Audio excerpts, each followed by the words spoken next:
মাটি খেয়ে থাকেন এই দেশের মানুষরা। কেন এমন একটি উপাদান খাদ্য হিসেবে বেছে নিয়েছেন তারা? কারণটা অবাক করবে আপনাকে।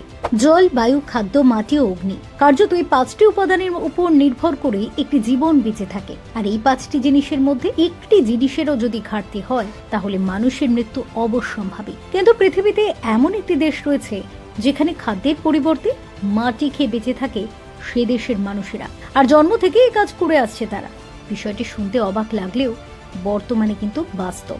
শোনা যায় ক্যারিবিয়ানের হাইতি শহরের আর্থিক পরিকাঠামো এতটাই দুর্বল যে সেখানকার মানুষদের বাজার থেকে অর্থের বিনিময়ে খাদ্য কিনে আনার সামর্থ্যও থাকে না। তাই ক্ষুধা নিবারণ করার জন্য একটি বিকল্প পথ বেছে নিতে হয় তাদের। তারা স্থানীয় পার্বত্য অঞ্চলের গা থেকে শক্ত মাটি সংগ্রহ করে আনেন।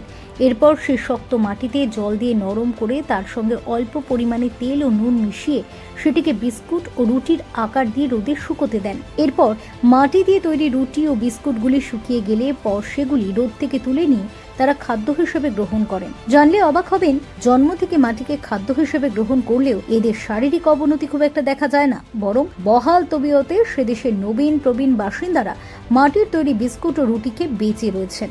তাহলে বুঝতে পারছেন তো মানুষ কতটা কষ্ট করে চলেছে প্রতিনিয়ত জীবন ধারণের জন্য। Bureau report, doctor time.